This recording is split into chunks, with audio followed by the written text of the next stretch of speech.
think it's just wrong. I think what they're doing is all wrong. It's got to stop.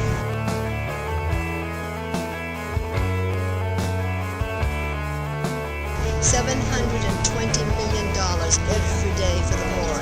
If we stay over there, it's just going to continue to get worse. It's basically like the Vietnam War, and we are stuck there and can't get out of this mess. You guys are the ones that we voted to stand for us, and you're not doing a good job. Stop rubber stamping George Bush's policies. We need to start bringing them home now.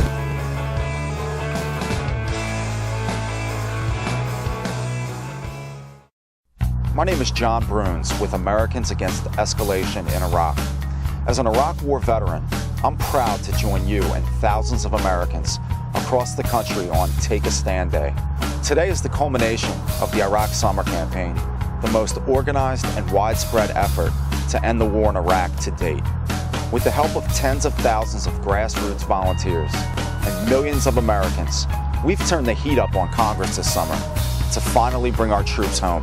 While men and women are serving in the summer heat of Iraq, members of Congress are confronted by heat from their constituents. When will you support the troops and end the war? I'm sorry, I didn't hear you. Bad press and increasingly lower poll numbers.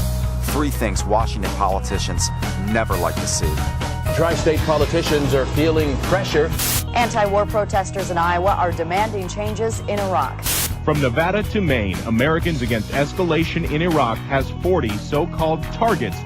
Today, that message came here to central Iowa. Bring them home. Keep them safe. This anti-war group brought their fight to Republican Congressman Tom Latham. This campaign is called Iraqi Summer. The goal to urge Senator Mitch McConnell to stand up to President Bush and vote to end the war in Iraq.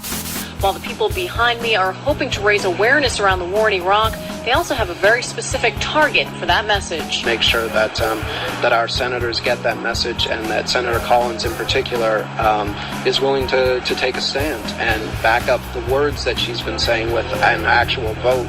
Now that group, the Americans Against Escalation campaign, says it will organize on the internet, plan to hold public rallies, even follow Representative Schmidt as she makes her public appearances. We got their attention. Now they need to take a stand. We are here to tell all members of Congress to stand with the majority of Americans who support a responsible end to the war in Iraq.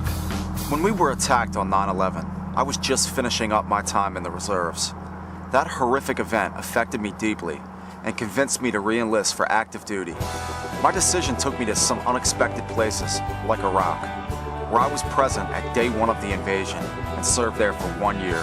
Stationed in West Baghdad with the 3rd Brigade, 1st Armored Division. Like many veterans, I now believe the war in Iraq was based on a total fallacy.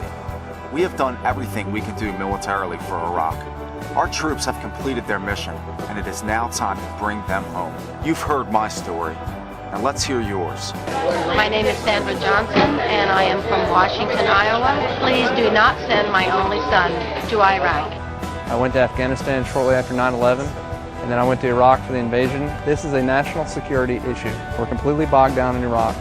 My son was in the Air Force, and I'm so happy that he's home and safe, and I want that to happen to all parents. This is a war that we should not be fighting, and we need to bring their troops home immediately. Vote what the people of New Hampshire want. Set a date to end this war. Congresswoman Drake, large numbers of your constituents are not happy with this war. I'm a veteran of the Korean War. I believe that this war in Iraq is unjustified. I really wish Congressman Smith would do something about it. We want our Congressman Charlotte Dent to take a stand against the war. Instead of listening to the voice of the American people, last January, President Bush actually escalated the war. He said that the so-called surge was supposed to provide the security that would allow the political reconciliation in Iraq. But the surge has been a failure. Iraq has experienced its deadliest summer since the war began, and there is no progress towards political reconciliation. In the coming months, a handful of additional votes in Congress could make the difference between more endless war or a new direction for Iraq. Your member of Congress might not hear you, but we do. You're taking action to end this war now. Americans Against Escalation is working with people across America to send a message to members of Congress who are blocking a safe end to the war in Iraq. The town meetings and vigils that are being held across America tonight are only a beginning. We intend to show each member of Congress that in the months ahead, we do not intend to relent. Abraham Lincoln was right when he said, America will never be destroyed from the outside. If we falter and lose our freedoms, it would be because we destroyed ourselves. We must stop destroying ourselves with this endless war in Iraq. With your help, I know we will. Thank you.